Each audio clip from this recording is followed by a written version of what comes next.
이 베델이라고 하는 것, 엘베델에서 이제 베델이라고 하는 것은 야곱에게 있어서, 오늘 말씀의 주인공인 야곱에게 있어서 너무나 중요한 장소입니다. 이 젊은이들이 흔히 얘기하는 인생 그런 게 있죠. 예를 들어 인생 사진이다 그러면 어떤 뜻인 것 같아요?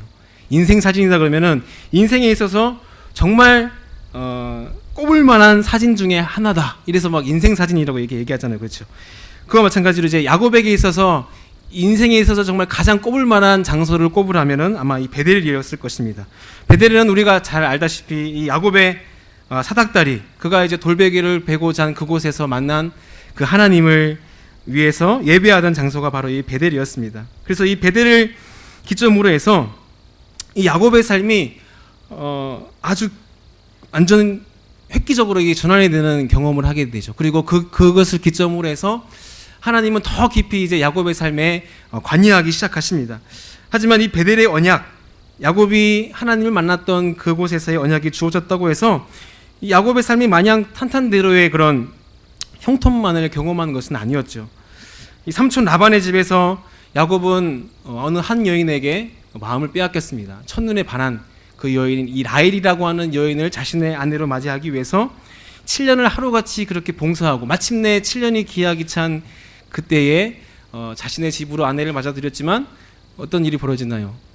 알고 봤더니 내가 생각했던 아내 얼굴이 아닌 거예요. 다른 여자가 자신의 그 집에 들어와 있는 것입니다. 그래서 이 삼촌 라반의 이 계략을 인해서 아내를 빼앗기고 마는, 그래서 다시 한 번 더 이 새로운 계약에 합의하고 다시 7년을 열심히 봉사한 끝에 아내를 맞아들이고 또다시 7년을 봉사하여서 거의 한 20년 정도의 그런 피나는 노력 끝에, 헌신 끝에 이제 야곱은 딸 디나를 포함한 11아들, 이 토끼 같은 자식 12자식들을 품에 얻게 됩니다. 그리고 마지막에 그 7년의 기한이 찼을 때에 야곱은 이제 자신의 고향으로 돌아가겠다 결단하고 이제 삼촌 라반에게 그 사실을 알립니다. 그리고 20여 년의 그런 수고의 헌신의 값으로 야곱은 이제 자기의 값을 챙겨서 고향을 가기 위한 짐을 싸기 시작하죠. 이 일을 함에 있어서도 하나님은 야곱에게 놀라운 축복을 허락해 주십니다. 특별히 야곱이 자신의 재산으로 점찍은 그 육축들이 양이든지 어떤 육축이든지 다 건강한 것들이 야곱에게 택해진 것이죠. 하나님의 놀라운 인도하심이 아닐 수 없었습니다. 그런데 하나님 편에서 봤을 때는 이것이 야곱에게 주어진 축복이었지만 이 삼촌 라반에게 있어서 그것은 어떻게 보면은 달갑지 않은 일이 될 수 있었죠. 오히려 자신을 이용해서 이 야곱이 재산을 축적해서 내 재산을 빼앗으려고 한다. 그 생각이 마음에 틈이 타게 되니까 이제 그 라반이 이제 야곱을 이제 모함하려고 하죠. 그때 이제 야곱이 그 사실을 알아듣고 이제 가족을 데리고 야반 도주를 감행하게 됩니다. 그리고 그 사실을 안 라반의 가족들은 이제 야곱의 일행을 뒤쫓게 되고 마침내 일행들을 따라잡고 말죠. 이 일을 당했을 때도 하나님께서는 놀라운 방법으로 야곱에게 축복하십니다. 라반의 꿈에 나타나서 야곱을 해하지 말아라, 야곱을 괴롭게 하지 말라라고 책망하심으로 또 한 번 하나님은 야곱에게 이 특별한 은혜를 입고 또 위기에서 벗어나게 하시죠. 이 일뿐만 아니라 우리가 잘 알고 있는 야곱에게 있어서 가장 마음의 가시와 같은 그런 관계, 형 에서와의 그런 화해의 그런 장면에서도, 화해의 관계에서도 하나님은 그를 특별하게 인도하셨습니다. 자신이 받아야 될 축복을 빼앗아서 도망갔던 이 야곱을 에서는 죽을 힘을 다해서 내가 그 야곱을 잡으면 내가 그 생명을 가만두지 않겠다라고 이렇게 생명을 빼앗으려고 했던 이 에서의 얼굴만 떠올려도 야곱은 밤을 잠을 자다가도 그렇게 이를 덜덜 떨면서 그렇게 두려워하면서 그렇게 살았을 것입니다. 하지만 하나님께서는 이번에도 야곱을 도우셨습니다. 어떻게 도우셨습니까? 형을 만나러 가는 그 길 가운데에 야곱은 하나님의 천사를 만나서 긴긴 밤을 그와 씨름하며 내가 당신께서 나를 축복해 주시지 않으면 나는 결단코 당신을 보내지 않겠습니다. 그래서 얻은 이름이 바로 야곱이 아닌 이스라엘이다. 새롭게 주어진 이름이 바로 하나님과 겨루어 이긴 자, 바로 이스라엘의 이름을 받게 되죠. 그래서 하나님은 정말 그 이름 그대로 야곱의 삶을 축복하고 또 그의 삶을 그렇게 축복으로 인도하셨습니다. 형 에서를 만나고 생각지도 못한 형의 환대를 받고 극적으로 화해를 경험하게 됩니다. 그래서 야곱은 이제는 말 그대로 이제는 나는 죽어도 여한이 없다 라는 그런 삶을 누리기 시작하죠. 그리고 그는 이제 세겜이라는 곳에 가서 정착하게 됩니다. 그 말씀이 바로 이 창세기 우리 35장을 읽었는데 33장 넘어가서 33장 18절 말씀 보면은 야곱이 그 모든 일을 경험하고 나서 그가 이렇게 고백하죠. 33장 18절에서 20절 말씀 이렇게 말씀합니다.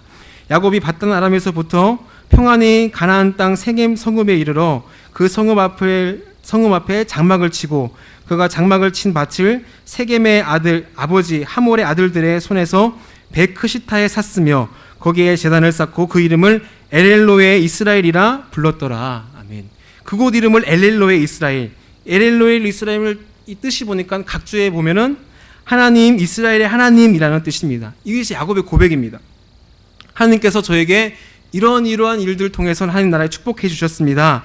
제가 이스라엘이 될 수 있었던 이유는 다 하나님의 은혜입니다. 이것이 야곱의 고백이었다는 거죠. 그래서 야곱은 세겜성에서 그곳에 제단을 쌓고 그곳에 거주하게 됩니다. 하지만 여러분, 이 세겜이라는 곳은 야곱이 생각하기에는 노년을 보내기에는 최적의 장소였다고 생각했던 것 같아요. 그곳은 항상 물이 많고 비옥해서 이미 많은 사람들이 거기에 거주하고 있는 정말 풍부한 어떻게 보면 정말 가장 알짜배기 땅이 바로 이 세겜 땅이었습니다. 그래서 실제로 뭐 사사기에나 아니면 열왕기에 보면은 그곳을 수도로 삼아서 거주하려고 했던 많은 장면들이 나옵니다. 그리고 결정적으로 자신의 할아버지였던 이 믿음의 조상 아브라함이 그곳에 제단을 쌓고 하나님을 예배했던 장소이 바로 이 세겜이기도 하였습니다. 이러므로 세겜은 야곱에게 있어서 정말 기억될 만한 장소, 그리고 의미 있는 장소였습니다. 그래서 야곱은 이 베크시타를 주고 이 땅을 샀다라고 이렇게 말씀하고 있죠. 이 베크시타가 얼마나 될까 궁금해서 살펴봤더니 정확한 값은 뭐 알 수 없다고 합니다. 하지만 어떤 학자는 얘기하기를 이 1크시타, 한 개의 크시타가 어린 양 한 마리의 값 정도는 된다. 그래서 100크시타라고 한다면 뭐 한 100마리 정도 어린 양의 값을 주고 그 땅을 샀다라고 얘기할 수 있겠죠. 그러니 뭐 작은 금액은 아니었다는 것은 확실한 것 같습니다. 그래서 이 평안하게 세겜에서 살아가고 있는 야곱에게 여기 이제는 내가 평안히 아무런 걱정도 없이 내가 이곳에서 노년을 보낼 수 있겠구나라고 하는 야곱에게 어느 날 갑자기 어느 한 사건이 찾아오죠. 그의 삶이 대전환을 경험하게 되는 바로 그날이 야곱에게 찾아온 것입니다. 그것은 바로 자신에게 있어서 하나밖에 없는 딸 디나가 세겜 족속에게 의해서 치욕을 당하게 되는 그런 사건을 경험하게 됩니다. 그리고 더 나아가서 그 치욕을 갚아주겠다고 자신의 아들들 이 시므온과 레이가 이 세겜 족속들을 진멸하게 되는 그런 실제로 일생일대의 그런 절체절명의 위기의 순간이 야곱에게 찾아오는 것입니다. 어떻게 보면은 뭐 세겜 족속이 자신의 딸을 욕되게 하였으니까 당연하게 그렇게 복수할 수 있겠지라고 생각하지만 이 세겜 족속에 속한 남자들을 진멸한 그 사건은 이제 이방 족속으로 이 세겜에 살고 있는 이 야곱 족속에 대한 세겜 족속에 속한 모든 가나안 족속이 이제 더 큰 복수의 칼날을 갈게 되는 그런 계기가 될 수 있었던 것이죠. 그래서 야곱은 그 사실을 안 야곱은 두려울 수밖에 없었을 것입니다. 이 위기 앞에서 야곱이 얼마나 떨고 있었는지 말씀을 보면 알 수 있습니다. 34장 30절 말씀 보면은 야곱이 이렇게 얘기합니다. 야곱이 시므온과 레이에게 이르되 너희가 내게 화를 끼쳐 나로 하여금 이 땅의 주민 곧 가나안 족속과 브리스 족속에게 악취를 내게 하였도다. 나는 수가 적은즉 그들이 모여 나를 치고 나를 죽이리니 그러면 나와 내 집이 멸망하리라. 이렇게 고백합니다. 야곱이 평생에 이루어놓았던 그런 평안과 그런 가정의 행복들이 하루아침에 무너져 내리는 것 같은 그런 경험을 하였을 것입니다. 이제 이방 민족인 우리보다 더 수가 많은 이 가나안 족속의 많은 족속들이 이제 연합하여서 나를 치러 올 것이라고 하는 그런 생각에 이 몰살당한 위기에 처한 이 야곱의 상황을 우리가 말씀을 통해서 볼 수 있는 것이죠. 여러분, 이러한 위기 순간에서 야곱은 어떻게 다음 행동을 이어갔을까요? 저는 이런 기가 막힌 상황이 이 성경에서 전개되어지는 것을 보면 말씀을 묵상하다가 제 자신이 이 위기에 처한 그 사람의 이 상황에 대입해 봅니다. 내가 만약에 야곱이었으면 어땠을까? 내가 만약에 지금 야곱이 당하고 있는 이 상황에서 나는 무엇을 할 수 있었을까? 한번 생각해 보는 것이죠. 저라면 그랬을 것 같습니다. 이 디나의 사건 때문에 정말 억장이 무너졌을 것 같습니다. 내가 사랑하는 딸, 하나밖에 없는 딸 디나가 욕되게 한, 욕을 보인 그 세겜 족속을 향한 알 수 없는 그런 분노, 그리고 철없는 아들들의 소용 때문에 이제 자신의 모든 소유물이 빼앗기게 될 수 있는 그런 아들들에 대한 어떤 분노도 있었을 것 같습니다. 그리고 이제 정말 그가 처한 이 위기의 상황 가운데서 이 온 가족이 멸절당할 수 있는 위기의 상황 가운데서 이제는 정말 나에게 아무런 소망이 없구나, 나의 삶은 여기서 끝이 날 수도 있겠구나라고 하는 그런 소망 없음을 발견했을 것 같습니다. 여러분, 이럴 때 우리는 무엇을 할 수 있습니까? 이런 사방이 우겨쌈을 당한 것 같은, 답답한 일을 당한 것 같은, 낙심되는 일을 경험하는 우리가 어떻게 이 환난을, 이 어려움들을 극복해 나갈 수 있겠습니까? 야곱은 그렇게 어려운 순간에 그렇게 고백하고 있는 거죠. 나는 수가 적은즉 그들이 모여 나를 치고 나를 죽일 것이다. 우리 가족이 멸망당할 것이다. 우리는 망할 것이다. 낙담되고 낙심되는 상황 가운데서 야곱은 무엇을 선택했을까? 우리가 잘 알고 있는 야곱은 거기에서 낙심하지 않았습니다. 거기에서 자신의 끝을 바라보지 않았습니다. 우리가 잘 아는 야곱은 어떤 야곱입니까? 밤새도록, 밤이 맞도록, 새벽이 되도록 그 하나님의 사자와 천사와 씨름하였던 야곱입니다. 끝끝내 하나님의 축복을 받아내고야 말았던 야곱이라는 것을 우리는 알 수 있습니다. 그래서 이 34절까지의 말씀이 낙심을 얘기하고 낙담을 얘기하고 모든 것이 소망을 잃어버린 것 같은 그런 소망 없음을 이야기하고 있는 것처럼 이 34장이 끝이 나지만, 넘어가서 35장의 말씀은 전혀 다른 분위기로 그 말씀이 시작되고 있는 것을 볼 수 있습니다. 우리 35장 1절의 말씀을 다시 한번 읽어보겠습니다. 35장 1절의 말씀입니다. 다시 한번 읽어보겠습니다. 시작. 하나님이 야곱에게 이르시되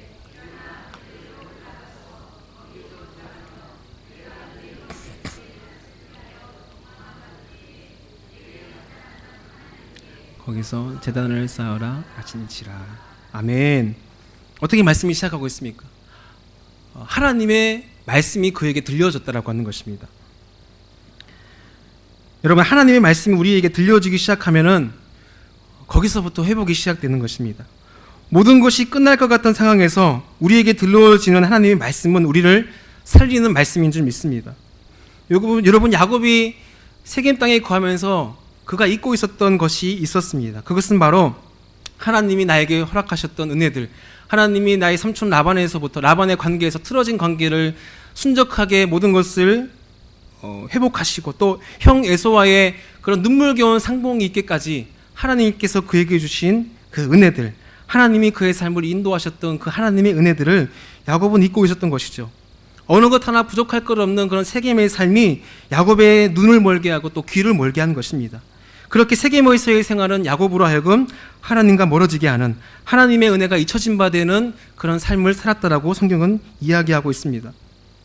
이 세겜 땅에 머물렀던 이 야곱에게 이 야곱이 세겜에서 풍족하게 모든 것을 누리고 살아가면서부터 이 딸 디나의 추행 사건까지의 그 시간들이 한 5년에서 한 10년 정도 된다고 이렇게 성경은 이야기합니다. 짧지 않은 시간이었습니다. 긴 시간 동안 야곱은 하나님에 대해 눈을 닫고 귀를 닫고 그렇게 지냈다라고 하는 것입니다.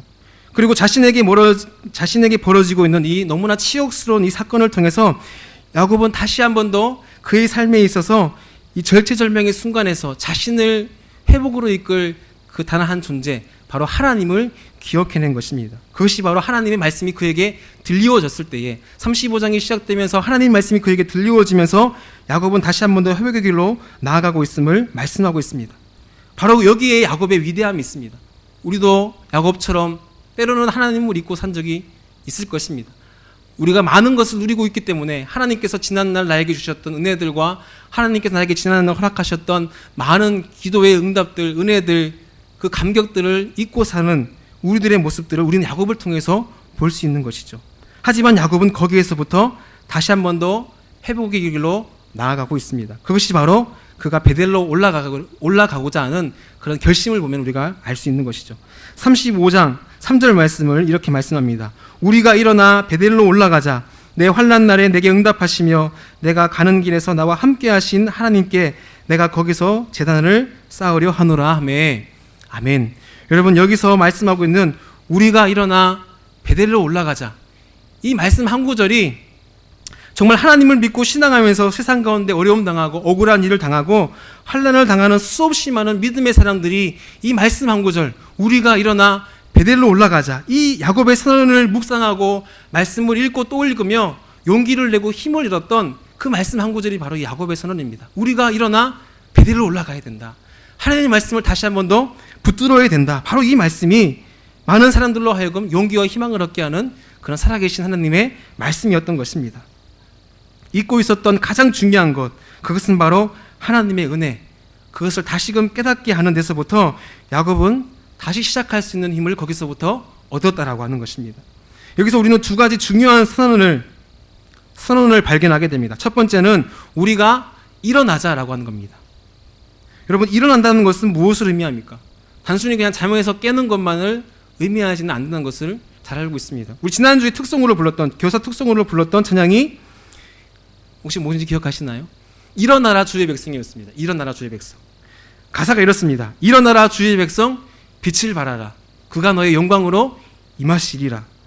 빛 대신 주님의 자녀가 빛의 자녀로 그 빛을 비추는 삶을 살기 위해서는 먼저는 선언되어야 될 것이 일어나야 된다고 하는 것입니다. 깨어 있어야 된다고 하는 것입니다. 잠자는 것처럼 그렇게 머물러 있는 것이 아니라 깨어 있어야 된다고 하는 것이죠. 잠자는 신앙이 깨어나야 합니다. 잠자고 있는 우리의 영적인 지각을 깨워서 일으켜야 합니다. 우리의 눈을 닫고 귀를 닫고 있는 우리의 영적인 감각들을 깨워내야 됩니다. 그럴 때에 우리는 빛의 자녀로 빛을 발하며 살아갈 수 있음을 믿습니다. 우리가 흔히 어려움을 겪고 또 환난을 당하는 사람들에게 우리가 격려하고 위로할 때 이렇게 얘기하죠. 그만 훌훌 털고 일어나야지. 그만 일어나서 이제 힘내야지. 기운 차리고 일어나서 힘내야지. 우리가 이렇게 위로를 하고 격려를 합니다. 하지만 우리의 격려와 위로는 거기까지입니다. 그 다음의 일들은 누가 감당해야 되나요? 스스로 일어나서 스스로 감당하고 스스로 그것을 부딪히고 개척해야 되죠. 하지만 하나님의 백성은 우리가 일어나 하나님의 빛을 발하는 동시에 우리에게 주어지는 다른 하나님의 위로와 격려가 있습니다. 그것이 무엇입니까? 3절 말씀에서 말씀하셨듯이 내게 응답하시며 내가 가는 길에 나와 함께 하시는 하나님, 내가 거기서 제단을 쌓으려 하노라. 하나님은 내게 응답하시는 하나님이신 줄 믿습니다. 내게 응답하실 뿐만 아니라 나와 함께 하시는 하나님, 나와 임마누엘 하시는 하나님, 그 하나님이 있을 때에 나는 능히 일어날 수 있습니다. 이것이 바로 야곱의 고백입니다. 그리고 두 번째 야곱의 선언은 바로 이것입니다. 우리가 베델로 올라가자. 베델로 올라가자는 것입니다. 여러분, 야곱에게 이 하나님의 말씀이 주어졌다라고 해서 야곱에게 주어진 모든 위협의 순간들이 순식간에 사라져버린 것이 아니었습니다. 여전히 대적은 야곱 일가를 위협하고 있습니다. 언제 쳐들어올지 모르는 그런 두려운 상황들이 계속되고 있습니다. 그런 와중에 이 야곱이 자기가 가지고 있는 모든 육축을 모으고 가죽을 모으고 짐을 꾸려서 이 이사를 간다라고 하는 것은, 짐을 꾸려서 베델로 올라간다라고 하는 것은 어찌 보면은 자살 행위와도 같은 것입니다. 지금 야곱은 성을 쌓고 무기를 재정비하고 사람들을 불러 모아서 이 전투 준비를 해도 모자랄 텐데 야곱은 짐을 싸고 지금 여행길에 오른다라고 하는 것은 자신을 위협에 노출시키는, 전투력을 상실하기 많은, 완전히 전투력을 상실하고 많은 그런 것을 의미합니다. 실제로 이 베델이 해발 300m 이상 되는 고지대였기 때문에 그 길이 협착하고 또 올라가는 길이기에 또 골짜기인 곳도 많았기에 그것은 너무나 험난한 길이었습니다. 자신 앞에 어떤 일들이 닥칠지 모르는 그런 아무것도 모르는 상황에서 야곱은 지금 한마디 하나님 말씀 붙들고 지금 가고 있는 것이죠. 하나님 말씀 붙들고 베델로 올라가고 있는 이 야곱의 모습을 보면서 저는 아브라함을 떠올렸습니다. 왜 그렇습니까? 아브라함도 자기가 앞에 일어날 일을 알지 못하고 단지 그 하나님 말씀 하나 붙들고 모리아 산에 올라갔었죠. 아브라함도 야곱도 마찬가지로 아무것도 모르는 상황이었습니다. 단지 그 사랑하는 아들, 하나님이 번제로 바치라고 하는 그 아들, 백세에 얻은 그 하나밖에 없는 아들, 하나님께서 내게 주신 약속이 이루어지리라고 하는 약속의 증표로 밀었던 그 애지중지 키웠던 그 아들을 바치라고 하는 그 하나님의 말씀을 의지하여서 모리아산에 올라가는 심정이 바로 이 오늘 야곱의 심정이었을 것 같습니다. 아브라함은 그 아들을 바치라고 하는 그 하나님의 말씀을 단 1%도 이해할 수 없었지만 말씀 하나 붙들고 그 모리아산을 올라가는 것이죠. 그 하나님은 그 아브라함의 믿음을 보시고 그 말씀에 순종하는 아브라함의 믿음을 보시고 미리 예배하신 어린 양을 통해서 하나님께서 어떻게 하셨어요? 모리아산에서 아브라함이 드리는 아브라함의 예배를 하나님께서 그 산에서 받으셨다라고 성경은 말씀하고 있습니다. 오늘 말씀에서도 하나님은 야곱의 길을 예비해 주셨습니다. 믿음으로 죽음의 위협을 무릅쓰고 나아가는 베델로 올라가는 그들을 하나님께서 그들을 지켜주셨다라고 하는 것이죠. 우리 5절 말씀 보시면 이렇게 말씀합니다. 그들이 떠났으나 하나님이 그 사면 고울들로 크게 두려워하게 하셨으므로 야곱의 아들들을 추격하는 자가 없었더라. 아멘. 하나님이 그 야곱을 지키셨다라고 하는 것입니다. 하나님이 그들로 하여금 안전하게 베델로 갈 길을 하나님이 열어주셨음을 믿습니다. 여러분, 하나님이 인도해 주시고 책임져 주시고 또 하나님이 열어주시는 믿음의 길을 가는 저와 여러분들이 되기를 간절히 소망합니다. 하나님이 우리를 지켜주신다. 믿음으로 순종하고 그 순종의 삶을 사는 우리들을 하나님이 지켜주실 것입니다. 또 한 가지, 하나님은 굳이 이 세겜 땅에서 이 야곱을 불러내셨습니다. 왜 하나님께서 왜 세겜에서 잘 살고 있는 야곱을 불러내셨습니까? 왜 베델로 올라가는 그 위험한 길을 하나님께서 그에게 걷도록 하셨습니까? 그것은 바로 야곱이 있어야 될 자리, 야곱이 지켜야 될 하나님과의 약속, 야곱이 있어야 될 삶의 자리가 바로 이 베델이었기 때문에 그렇습니다. 여러분, 세겜은 야곱에게 있어서 부끄러움의 장소였습니다. 세겜은 야곱에게 치욕의 장소였습니다. 평안히 머무를 수 있었지만 모든 것이 풍족하여 부족함 없는 삶을 살 수 있는 곳이었지만 그곳은 아픔의 장소였다라고 하는 것입니다. 여러분, 하나님 없는 우리의 형통, 하나님 예배함 없는 우리의 삶은 부끄러운 자리일 수밖에 없습니다. 하나님 없이 우리가 세겜에 거할 수도 있습니다. 하나님 없이 우리가 풍족한 삶을 누릴 수도 있습니다. 하지만 하나님께서 원하시는 삶은 그것이 아니라고 하는 것이죠. 그곳에서 우리는 안락을 누리며 평안히 지낼 수 있지만 많은 부를 누리고 많은 짐승의 띠를 누리고 그렇게 살아갈 수 있지만 하나님 편에서 보았을 때에는 야곱은 단지 하나님께서 원하시는 삶의 자리로 돌아와야 되는, 하나님께 언약한 그 약속을 지켜야만 되는 그런 탕자와도 같은 존재였다고 하는 것이죠. 다시 말해서 우리가 잘 알고 있는 누가복음 15장에 나오는 그 둘째 아들, 탕자의 비유에 나오는 그 둘째 아들과 같이 먼 태국 땅에 가서 아버지의 재산을 탕진하고 호랑방탕하게 탕진하고 거짓거리 된 그 둘째 아들과 지금 세겜 땅에 많은 것을 누리고 있지만 풍족한 삶을 살고 있는 야곱과 동일하다고 하는 것입니다. 하나님 보시기에는 그 둘째 아들과 야곱이 똑같다라고 하는 것입니다. 여러분, 하나님 없는 우리의 삶은 아무런 의미 없는 삶인 줄 믿습니다. 여러분, 그림 하나를 같이 한번 보시겠습니다. 네, 여기 굿이 있습니다. 굿. 여러분, 굿은 어떤 건가요? 굿. 네, 좋은 겁니다. 네, 우리가 자랑할 만하고 좋은 것입니다. 하지만 그 굿에서, 그 좋은 것에서 우리가 하나님을 빼게 되면, 하나님이라는 단어 god를 빼게 되면 무엇이 남습니까? 네, 오가 남지. 오는 무엇입니까? 영을 의미하는 것은 아무것도 아닌 것이죠. 하나님 없는 우리의 삶은 아무리 좋은 것을 소유한다고 하더라도 그것은 아무 의미 없는 인생일 수밖에 없는 것입니다. 하지만 다음 넘겨주세요. 네, 우리가 아무것도 소유하지 않았지만 우리가 세상 사람들이 보기에 아무것도 내세울 것 없는 삶을 살지만 거기에 하나님이 계시다라고 한다면, 하나님을 신뢰하는 믿음이 우리 가운데 있다라고 한다면 그것은 무엇입니까? 네, 굿입니다. 네, 여러분, 옆에 있는 분들에게 한번 당신의 삶은 최고의 삶입니다. 한번 이렇게 굿입니다. 한번 해주겠습니다. 예, 당신의 삶은 최고의 삶입니다. 네, 성경에서도 이와 같이 얘기합니다. 고린도후서 6장 8절에서 10절 말씀 다시 한번 비춰주시겠어요? 네, 우리 같이 한번 읽어보겠습니다. 시작. 우리는 속이는 자 같으나 참되고 무명한 자 같으나 유명한 자요, 죽은 자 같으나 보라 우리가 살아있고 징계를 받은 자 같으나 죽임을 당하지 아니하고 근심하는 자 같으나 항상 기뻐하고 가난한 자 같으나 모든 사람을 부요하게 하고 아무것도 없는 자 같으나 모든 것을 가진 자로다. 아멘. 이것이 우리의 고백이 될 줄 믿습니다. 하나님을 의지하고 하나님을 신뢰하는 우리의 삶이 어느 누가 보기에도 내세울 것 없지만 그 주님을 자랑하는 삶이 하나님께서 보시기에 가장 최선의 삶임을 믿습니다. 그렇게 우리가 하나님 앞에 살아있는 자로 살아간다면 하나님은 우리의 삶을 야곱과 같이 우리를 축복하시리라 믿습니다. 여러분, 이것이 바로 야곱이 위험이 도사리고 있지만 베델로 올라가는 자신의 삶을 걸었던 이유가 바로 여기에 있는 것입니다. 비록 10여 년 동안 야곱은 하나님 없이 풍족한 삶을 누렸지만 하나님 없이 살아가는 그런 삶 가운데 있었지만 그 디나의 사건을 통해서 다시 한 번 더 하나님께로 나아가는 엘베델의 삶으로 나아가는 것이 바로 이 야곱의 신앙이었다고 하는 것이죠. 여러분, 엘베델이라는 것은 어떤 뜻입니까? 엘베델은 베델의 하나님, 베델의 하나님입니다. 그럼 베델은 무엇입니까? 베델은 하나님의 집이라는 것입니다. 하나님의 집. 그러면 다시 말해서 엘베델은 하나님의 집에 거하시는 하나님, 하나님의 집에 거하시는 하나님, 하나님이 비로소 그 집의 주인이 되시는 하나님이 정말 야곱이 소원했던 것 같이 하나님이 나의 하나님 되실 것입니다. 이 돌이 하나님을 예배하는 전이 될 것입니다. 그렇게 소원했던 그 삶이 바로 이 엘베델을 통해서 하나님은 온전히 그의 삶 가운데 이루어 주신 것이죠. 바로 우리의 주인이 하나님이 되고 하나님이 나의 하나님 되시는 그런 은혜들이 야곱과 같이 베델로 올라가는, 다시 한번 하나님의 약속을 붙드는 그 삶을 통해서 우리의 삶이 온전히 하나님께서 기뻐하시는, 하나님이 주인 되시는 삶을 살아가는 우리 복된 신월주일교회 모든 성도님들이 되기를 간절히 소망합니다. 함께 기도하겠습니다. 하나님, 우리도 야곱처럼 하나님을 신실하게 신뢰하는 삶 살아가게 하여 주시옵소서.